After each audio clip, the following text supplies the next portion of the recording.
아버지 하나님, 그 은혜를 진심으로 감사합니다.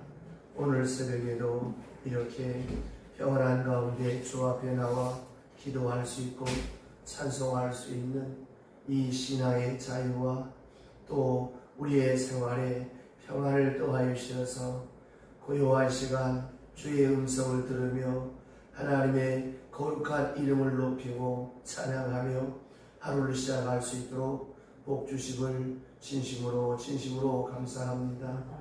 우리 앞에 어떤 일이 있어질는지 우리는 한치의 앞으로 알 수 없는 연약하고 미미한 존재입니다만 언제나 우리를 구름 기둥으로 불 기둥으로 인도하시며 낮의 해와 밤의 달이 상치 못하도록 늘 지키시고 보호하시는 중에 이처럼 고요하고 평안하고 자유한 가운데 하루하루의 삶을 살아갈 수 있도록 인도하심을 감사합니다. 우리는 꼭 어떤 위기가 있고 어떤 환난이 있고 깜짝 놀랄 만한 일이 있어야만 하나님 앞에 엎드려 기도하고 감사할 때가 많사온데, 하나님, 우리는 코로나로 인하여서 일상의 자유가, 일상의 평온함이 얼마나 귀한 하나님의 은총인가 하는 것을 우리는 지금 공부하고 있습니다. 하나님 아버지, 그동안 우리가 자유롭게 만나고 자유롭게 대화하고 왕래하였던 것에 대한 감사를 생각하지 못했지만 이렇게 코로나로 인하여서 만남의 시간이 단절되고 함께 할 수 있는 시간이 주저되어지는 이런 세상을 살면서 우리에게 주어진 평온한 일상이 얼마나 귀한 것인가를 깨닫습니다. 또한 하나님, 어떤 가슴을 치며 통에 자복할 일이 있어서 하나님 앞에 엎드리는 것보다 이 평안한 가운데 하나님의 은혜를 노래할 수 있고 찬미할 수 있는 주의 사람으로 세워주심을 감사합니다. 특별히 한 시간 한 시간이 우리에게 얼마나 소중하게 주어진다라고 하는 것을 분명히 깨닫고 오늘 생각해야 될 바대로 생각하며 기도해야 될 바대로 기도할 수 있게 하옵시고, 보다도 주님 앞에 가까이 갈 수 있는 그런 귀한 믿음 생활이 되게 하여 주시옵소서. 자비하신 주여, 늘 듣던 음성이지만 오늘 아침에는 더 가까이에서 주의 음성을 듣게 하옵시고, 늘 부르던 찬송이지만 오늘은 좀 더 영혼 깊은 곳에서 새로운 마음으로 노래하며 찬미하게 하여 주시옵소서. 오늘 주님께서 우리에게 하루를 주셨사오니 이 소중한 시간을 하나님의 뜻대로 서둘러 살면서 하나님만 영원롭게 하며 주님만을 기쁘시게 하는 은혜롭고 아름답고 복된 한 시간 한 시간 하루하루 생을 살아갈 수 있도록 도와주시옵소서. 주여, 전에는 앞에 있는 미래를 생각하며 많은 꿈을 그리며 살아왔습니다마는 이제는 종말을 생각하며 살아갈 수 있게 하여 주옵시고, 하나님 앞에 섰을 때의 내 모습이 어떠한가를 늘 생각하며 살아갈 수 있는 우리 남은 날 계수할 수 있는 지혜를 더하여 주셔서 보다 더 존전하고 보다 더 경건한 삶을 살아갈 수 있도록 인도하여 주시옵소서. 전에는 과거의 일을 생각하며 후회하고 또 그리고 뉘우치며 살아왔습니다마는 이제는 미래에 주신 약속을 바라보며 기뻐하며 살아갈 수 있는 확실한 우리의 믿음 생활이 되게 하여 주시옵소서. 오늘도 하나님의 말씀이 바르게 권세 있게 선포되게 하옵시고, 이 말씀이 전해지는 모든 현장과 모든 심령 속에 구원과 생명의 역사가 이루어지게 하여 주시옵소서. 특별히 오늘도 유튜브 앞에서 예배하는 성도들과 인터넷에 말씀을 접속하는 모든 성도들 위해 주께서 함께하사 성령께서 역사하셔서 말씀을 접속하고 그 말씀을 받을 때에 그 심령 속에 새로운 구원의 역사와 변화와 거듭남의 역사가 나타나게 하시며, 특별히 주신 말씀을 받을 때마다 우리의 속사람이 강건하여서 어지럽고 혼란한 세상 가운데 많은 시험과 유혹에서 넉넉히 승리할 수 있는 말씀이 되게 하여 주시옵소서. 예수님의 이름으로 기도드리옵나이다. 아멘. 하나님의 말씀 계속해서 오늘은 고린도후서 12장 19절로부터 21절 말씀 보겠습니다. 고린도후서 제12장 19절로부터 21절. 너희는 이때까지 우리가 자기 변명을 하는 줄로 생각하는구나. 우리는 그리스도 안에서 하나님 앞에 말하노라.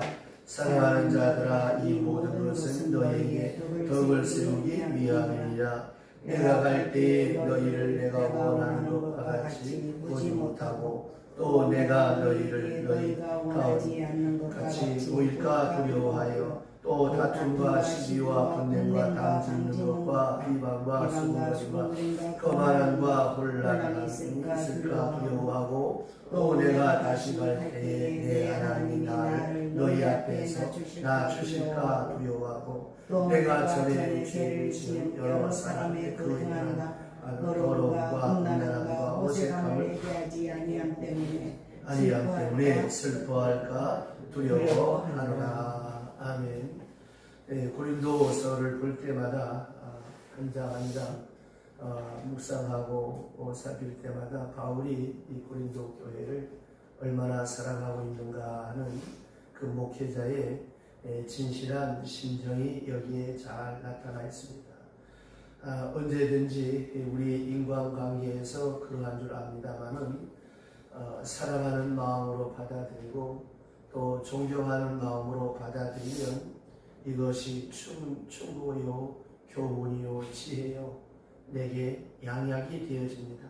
또 생명과 같은 그런 귀한 말씀이 되어질 수가 있지만 반대로 마음의 문을 닫고 사랑하는 마음이 심어지고 교만해질 때는 상대방의 말이 전혀 내 귀에 결코 들리지 않습니다. 그래서 이 작은 교회가 참 어려운 것이 무엇인가 하면 여러분 그 군중심이라고 하는 말이 있죠. 데모하는데 별 의식과 사상이 없어도 거기에 들어가서 함께 데모가를 부르고 거기에 들어가면 자기도 모르게 투사가 되어집니다. 또 영적으로 우리가 기도원에 가거나 많은 사람들이 모이는 곳에 가면 자동적으로 영적 분위기 속에 마음이 열리고 은혜가 되고 감동이 되어집니다. 그런데 수가 작게 되어지면 그런 면에서 이 어려운 것입니다. 그래서 이 작은 교회가 세워지기까지가 참 어려운데 특별히 교회를 시작할 때 창립 멤버가 있으면 그분들은 아주 목숨을 걸고 교회를 위해서 기도합니다. 이제 저희 교회나 다른 교회를 보면 이 교역자가 주축이 되어서 이 교회를 세우게 되어지면 교회에 대한 애정과 사랑이 없어요. 다 구격꾼밖에 없습니다. 누가 교회 걱정을 합니까? 이게 이제 차이가 있고 또 하나 이렇게 작은 교회에 오면 아주 교회를 우습게 생각하는 사람들이 많이 있어요. 그래서 은혜를 받지 못하는 것입니다. 그래서 어떤 사건이 있고 어떤 아픔이 있을 때 비로소 그 마음이 겸손해지고 낮아지고 온유해져서 하나님의 음성이 들려지고 은혜를 받습니다. 그런데 인격적으로 참 제대로 된 사람은 많이 모이거나 작게 모이거나 그런 걸 중요하게 생각하지는 않아요. 그리고 또 자기 자신에게 어떤 아픔이 있어질 때는 정말 교회에 대한 두려움, 하나님에 대한 두려움, 그 두려움 앞에서 마음을 열고 찬송하고 기도하고 말씀을 받을 때 그 사람이 은혜를 받고 구원을 받는데 그렇지 못하고 이렇게 목회를 하면서 보면 좀 교만하고 시험당한 사람들이 많아요. 특별히 남자들은 그 맛에 산다고 하잖아요. 저 잘난 맛에 사는 게 남자들인데 그래서 남자들이 은혜를 잘 못 받습니다. 그런데 젊은 나이에 은혜를 받고 교회의 일꾼이 된 사람들을 보면 참 배나 존경이 가는 것이 자주 반복합니다만은 돈 많지요, 젊지요, 공부 많이 했지요. 참 예수 믿기 쉽지 않은데 그 예수를 믿고 교회에 정말 본이 되고 헌신하는 그런 분들 정말 훌륭한 사람들이죠.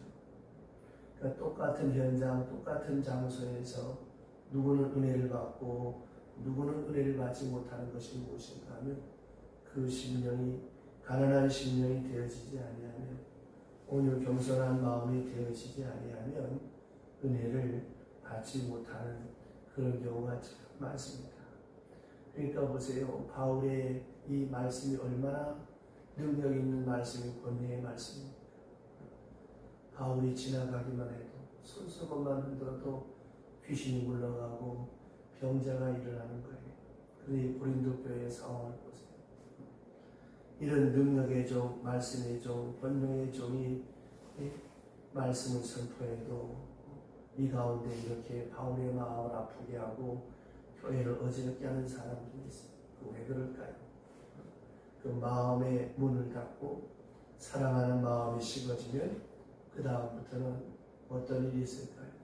미움과 증오와 그리고 원망과 불평밖에 남지 않기 때문에 말씀이 들려오지 않는 것입니다. 그래서 예수님께서 말씀하신 대로 길가와 같은 마음, 완전히 갈아빠진 마음, 그런 마음에다 씨를 뿌려도 그 씨가 하나도 그 땅에서 열매 맺을 수가 없고, 가시밭 같은 마음, 가치한 그런 심령에 씨가 떨어져도 자라지 못하고, 또 돌짝밭 같이 너무 삶이 이렇게 구질구질하게 온갖 경험을 다한 이런 사람, 이 돌짝밭 같은 곳에 떨어진 씨앗도 그 씨앗이 자랄 수가 없다고 말씀하시잖아요. 이게 뭘 말하는 것입니까? 사람의 마음에 바친 말하는 것. 그럼 어떻게 되겠습니까? 갈아엎어야 되겠죠. 돌짝밭은 갈아엎어서 돌을 골라내야 되고, 빤질빤질하게 빠진 밭은 쟁기로 갈아엎어야 되고, 가시나무는 어떻게 되겠습니까? 베야 되겠죠. 갈아엎는 작업, 베는 작업, 골라내는 작업이 뭐예요? 이게 환난이고 시련이고 실패고 아픔이고 질병입니다. 이런 인간 25세가 없으면 사람은 교만해서 하나님을 찾지도 않고 말씀을 받지도 않는다라고 하는 것입니다. 그러니까 무엇입니까? 결국 이 마음의 밭, 수용적 자세, 이 리셉티비티가 좋아야 된다고 하는 것이죠. 말씀을 듣는 자세에 따라서 이 들려지는 말씀의 성격이 달라지는 것입니다. 우리 교회뿐만이 아니라 가끔 여러 교회 초청을 받아서 가서 보면 은혜 받는 사람들이 있고 졸다 가는 사람들이 있어요. 이렇게 단위에 서서 보면 벌써 이 표가 나거든요. 저분이 말씀을 받나 안 받나 이게 나타납니다. 늘 아이러니컬한 게 어떻게 같은 시간 같은 공간인데 누구는 말씀을 통해서 은혜를 받고 누구는 먼 산만 바라보고 졸다만 가는가. 참 이게 알고 싶은 그 해답이 간단합니다. 마음을 열고 저 앞에 세우신 종을 통해서 오늘 하나님 나에게 말씀하신다 하는 이 믿음의 자세, 이 자세가 없으면 또 하나 그 교역자를 사랑하고 존경하는 마음이 없으면 절대로 말씀이 들려지지 않습니다. 그는 누구 손해입니까? 그 개인의 손해라고 하는 것이죠. 그 개인의 손해가 무엇이겠습니까? 은혜 못 받으면 어떻게 되겠습니까? 내 심령이 골골해서 결국은 구원받지 못하는 사람이 되어버리고 마는 것. 그래서 우리가 이 신앙생활하는 이 자세가 무엇보다 중요하다고 하는 것입니다. 그래서 여러분들에게 제가 우리 성도들은 아니지만 강조하는 이유가 여러분 섬기는 교회 목사님을 존경하고 사랑하라. 그리고 이 세상에 완벽한 사람이 어디 있습니까? 교역자도 사람인데 왜 허물이 없겠어요? 그런 허물이 있을 때마다 하나님께서 저 허물을 내게 보이신 것은 나로 하여금 저걸 위해 기도하라고 하는구나. 여러분 자식의 허물이 보이면 어떻게 합니까? 여러분 동네에 밤에 다니면 떠벌립니까? 그 사람은 엄마가 아닐 거예요. 부모가 아닐 거예요. 오히려 다른 사람들이 우리 자식을 비방할 때 여러분 뭐라고 변호합니까? 아니라고, 우리 아들 참 착한데, 우리 딸 참 괜찮은 아이인데 친구 잘못 만나서 그렇다. 이게 여러분 사랑하는 자의 마음이에요. 셈과 함과 야벳에 대한 말씀을 제가 자주 언급하잖아요. 얼마든지 셈은 야벳은 아버지의 부끄러움을 볼 수 있었어요. 그러나 일부러 안 봤어요. 함이란 놈은 아버지의 부끄러움을 다 들춰냈어요. 그럼 왜 안 봤을까? 성경에 보면 가끔 자세하게 기록해 놓은 그런 부분들을 여러분이 눈여겨보고 마음 깊이 생각해야 되는 것이 무엇인가 하면 아브라함의 기도를 보세요. 거기 보면 하나님께서 아브라함을 생각하사, 그렇게 세밀하게 안 써도 되는데 왜 그랬을까? 기도하는 그 사람을 생각해서 벼랑받고 저주받을 그 롯이 복을 받는, 롯이 믿음이 있어서 롯이 의로워서가 아닙니다. 기도하는 아브라함을 보고 그 롯의 가정을 구원해내시잖아요. 그것처럼 여러분 성경에 자세히 기록된 부분을 우리가 깊이 생각할 필요가 있습니다. 왜 셈과 야벳이 아버지의 부끄러움을 안 받겠습니까? 그거 보고 나면 어떨까요? 아버지에 대한 존경심이 없어져요. 우리의 가정생활도 마찬가지입니다. 남편에 대한 안 좋은 거 누가 자꾸 말해서 현장에 보고 나면 여러분 눈이 뒤집힙니다. 못 사는 거예요. 볼 때마다 그 생각보다 웬만하면 나쁜 거는 안 듣고 안 보려고 노력하세요. 그래야 여러분의 마음밭이 돌짝밭처럼 가시밭처럼 그렇게 엉클어지지 않아요. 누가 뭐라 그래도 그저 긍정적으로 좋게 받아들이고 웬만하면 나쁜 거 보지 마. 나 자신을 위해서. 들은 거하고 눈으로 본 거하고는 천지 차이. 그래서 우리 아버지가 깨어서 보니까 함이라는 놈은 자신의 부끄러움을 다 들춰내고 셈과 야벳을 뒷걸음쳐서 일부러 부끄러움을 안 보고 덮어드립니다. 그래서 둘은 복을 받잖아요. 여러분 예수를 오래 믿고 기도를 많이, 오늘 말씀이 덕에 대한 말씀인데 뭐가 나타나야 됩니까? 저는 어느 교회 가나 강조합니다. 성령의 9가지 열매가 없으면 밤새 기도한 게 무슨 소용이며 오래 예수 믿은 게 무슨 벼슬 훈장이냐, 그 직분은 무슨 감투냐. 그 교회마다 보면 기도 많이 하는 사람, 예수 오래 믿은 사람, 이 사람들이 문제에 다 사람들이에요. 얼마나 아이를 가랍니까? 속된 말로 다 살신정 충만해서 그럽니다. 내가 새벽 기도를 하고 내가 기도를 열심히 하고 참 이렇게 저렇게 부실하고 하나님 말씀에 떠나 사는 사람 볼 때 불쌍히 얘기해야지. 아이고 저래 갖고 예수님 저게 집사냐 저게 권사냐. 그러면 여러분 우리의 기도는 물 건너가는 거예요. 주님은 현장에 잡힌 여인을 향해서도 정죄하지 않았어요. 너희 중에 죄 없는 자가 돌을 던져라. 그리고 나중에 하신 말씀, 다시는 이런 죄를 짓지 않도록. 얼마나 아름답습니까? 즉 무엇이에요? 마음의 자세. 내 마음의 자세가 예수 그리스도의 영으로 충만해야 됩니다. 그 세프라의 에이즈 걸린 남편을 향한 그 아내의 마음 보세요. 그런 수용적 자세가 되어져야 되는 것입니다. 오늘 주신 말씀에 보면 사도 바울은 지금 말합니다. 내가 너희에게 하는 말, 변명하는 말로 들리는구나. 이렇게 말합니다. 참 얼마나 바울의 마음이 고통스럽고 아팠겠습니까? 저들을 위해서 하는 말인데도 듣는 사람의 마음이 이렇게 잘못되고 나면 그 말이 변명처럼 들린다는 거예요. 나를 위한 것이라고 생각하지 않고 자기 자신을 위한 것이라고 생각하기 때문에 이게 문제가 되는 것입니다. 특별히 여러분 복받으라 소리는 다 할 수 있어요. 그런데 여러분 귀에 거슬리는 소리 그거 참 듣기 쉽지 않잖아요. 정말 사랑하고 아끼는 사람이 어떻게 합니까? 우리 속담에도 뭐라고 했어요? 미운 자식은 밥 한 그릇 떠주고 사랑하는 자식은 종아리 한 대 더 때린다고 하잖아요. 나에게 주시는 그 말씀이 내 귀에 거슬릴지라도 이거는 누구를 위하여 주는 말씀입니까? 나를 위하여 주는 말씀인데 많은 사람이 그렇게 생각지 않아요. 특별히 어떤 문제냐 헌금 문제에 대해서 설교를 하면 다 반감을 가져요.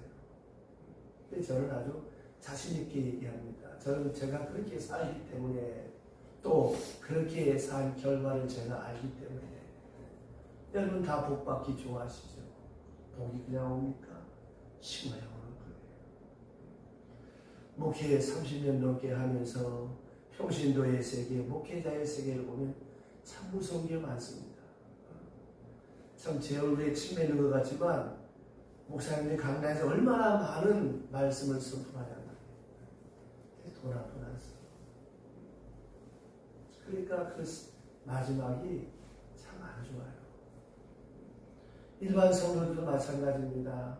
무식하게 미련한 것처럼 보이지만 그저 목사님 말씀에 순종하고 잘 따라오는 사람들은 다 복을 받아요. 그 자손들이 잘 돼요. 똑똑한 척하고 아차 소리 빽빽 지르고 사태지 내대면서 옳고 그러니 이렇게 따지는 사람들 결코 그 말과 좋지를 않아요. 참 무섭습니다, 여러분. 하나님 살아계시다고 수없이 우리가 매주일마다 신앙 고백하잖아요. 예레미야 17장 15절에 하나님은 우리의 마음의 그 심장과 폐부를 살피시나 그랬습니다. 시편 139편에 나의 안고 일어섬을 아신다 그랬습니다. 어느 안전인데 그렇게 비양심적으로 비신앙적으로 산단 말입니다. 그 하나님 없는 사람이죠. 교회 안에 하나님 없는 사람 많습니다. 여러분 성령이 뭐예요? 하나님의 영 아닙니까? 하나님의 영은 무엇입니까? 그리스도의 마음입니다. 그리스도의 영은 그리스도의 마음입니다. 그리스도의 마음이 나를 지배해 보세요. 어떤 삶의 자세가 만들어지겠습니까? 그런데 그런 말씀을 할 때 안 받는 거예요. 아유 또 돈 내라고 하네. 그런 사람은 평생 그렇다가 그러나 여러분 우리가 살아가면 생각해 보세요. 그렇게 큰 헌금할 기회가 몇 번이나 되고 내가 크게 헌신할 기회가 몇 번이나 되겠습니까? 그것도 기회가 있어야 하는 것인데 우리 교인들한테 자주 내가 얘기하지만 평상시에 아무 일이 없을 때 선물 갖다 주면 뇌물이라고. 그러나 명절 때 여러분 사는 아파트 청소하는 분들, 관리인들 평상시에 하면 물론 그것도 참 좋지만 참 어렵잖아요. 다들 뭐 팍팍하게 살아가는 삶인데 그럴 때 여러분 작지만 그 뭐 과일 세트 해봐야 얼마 하겠습니까? 3만원부터 5만원짜리 아니면 뭐 그런 식의 작은 거 하나라도 우리의 마음과 정성이 담겨있는 것이 좋잖아요. 그렇게 살아야 하나님이 내게 복을 주시는 거예요. 이 세상에 공짜 없습니다. 하나님 앞에도 공짜 없습니다. 하나님도 우리를 위해서 아들을 희생시키시는 그 희생과 그 사랑이 있었기에 저와 여러분이 구원을 받은 것이고 하나님의 자녀가 된 것이 아니겠습니까? 그러니까 언제 어디서나 여러분 내게 주시는 말씀, 내게 주시는 하나님의 음성으로 받을 때에 그 말씀이 내 속에 역사하는 거예요. 언제나 이기적인 사람은 다른 사람도 나처럼 이기적이라고 생각해요. 이게 문제라고 하는 겁니다. 내가 나만 생각하는 사람은 다른 사람도 그렇게 생각할 거라고 생각하는데 천만의 말씀입니다. 왜냐? 누구나 자기 마음만큼 남을 볼 수 있기 때문에 그렇습니다. 그러니까 내가 이기적이고 내가 나 중심적일 때는 다른 사람도 그럴 것이라고 생각하는 거죠. 그러니까 내가 남을 사랑하지 않는 거예요. 그렇다면 저 사람도 나를 사랑하지 않을 거라고 사랑할 이유가 없다고 이렇게 배타적인 자세가 되어버리고 마는 것입니다. 그러니까 사랑하지 않는다고 전제하고 보면 이제부터 그가 하는 말은 전부 다 잔소리로 변명으로 또 자기 위해서 자기 편하기 위해서 하는 말로 그렇게밖에 들려지지 않는 거예요.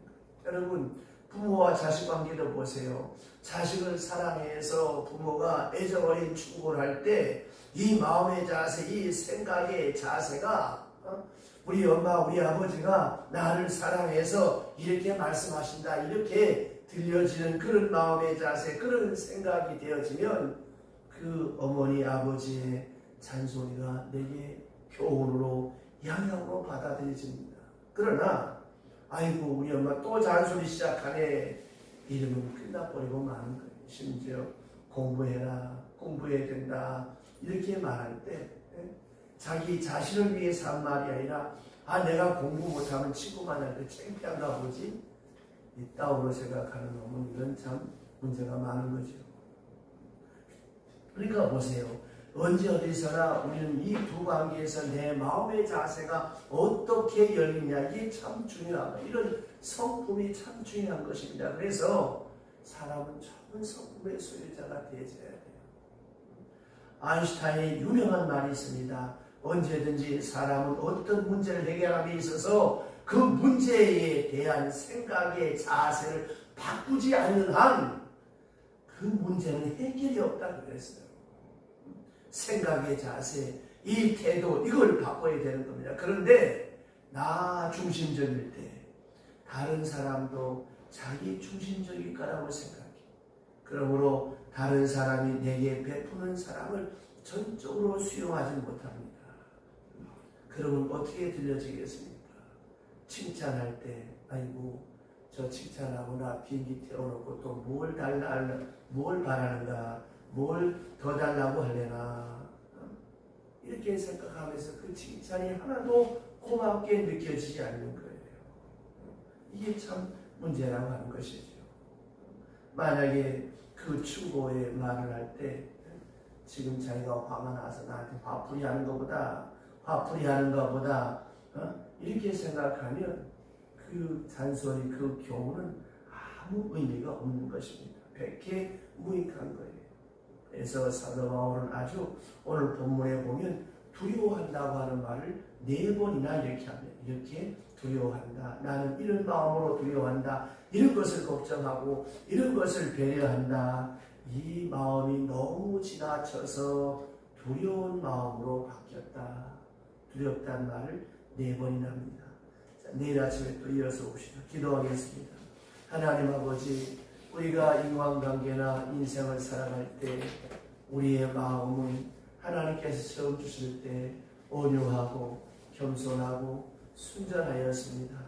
그러나 인생의 나이테가 한 줄 두 줄 더해가는 사이에 나도 모르게 길바닥 같은 그런 마음이 되기도 하고 까칠한 가시밭 같은 마음이 되기도 하고 때로는 돌짝 같은 마음이 되기도 해서 바르게 듣고 바르게 생각하고 바르게 행하지 못할 때가 많습니다.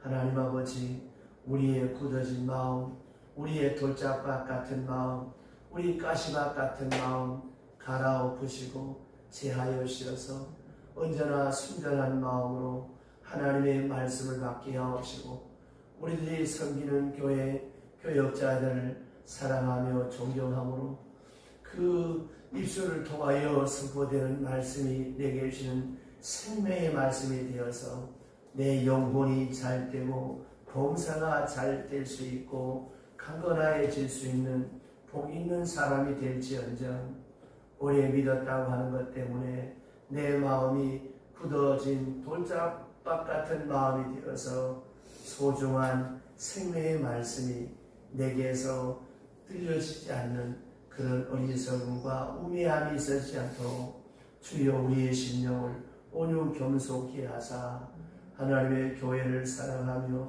또 성도를 사랑하며 우리 주변 사람들을 사랑하여서 나로 인하여서 예수 믿는 사람의 무엇이 무엇인가, 예수 믿는 사람의 아름다움이 무엇인가를 하나님 아버지 다시 한번 깨닫게 하시고 알게 하셔서 이제 우리의 남은 생 주께서 보시는 그 아침까지 우리의 언행 심사가 우리의 삶의 자세가 덕스럽고 아름답고 경건하여서 많은 사람들에게 귀감이 되고 많은 사람들에게 거룩한 영향력과 선한 영향력을 주어서 우리 때문에 예수 믿는 사람의 수가 더하여질지언정 혹이라도 하나님 천국 문을 가로막는 어리석고 우매한 사람 되지 않도록 믿음과 지혜와 계시와 말씀과 성령으로 충만케 하옵소서.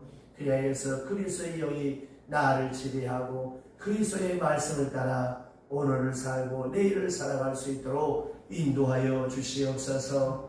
이 아침에도 하나님 아버지 마음을 담고 정성을 담고 소원을 담아 무명으로 감사 무명으로 감사임을 봉헌합니다. 귀한 예물의 오른손 얹어 하나님 복을 빌어 때마다 보이지 않는 손길로 채워주시고 일평생 그 소의 물질이 마르지 않도록 하늘의 신령한 복과 땅의 기름진 복을 더하여 주옵시되 늘 하나님과 사람 앞에 복되게 덕스럽게 살아갈 수 있도록 인도하여 주시옵소서.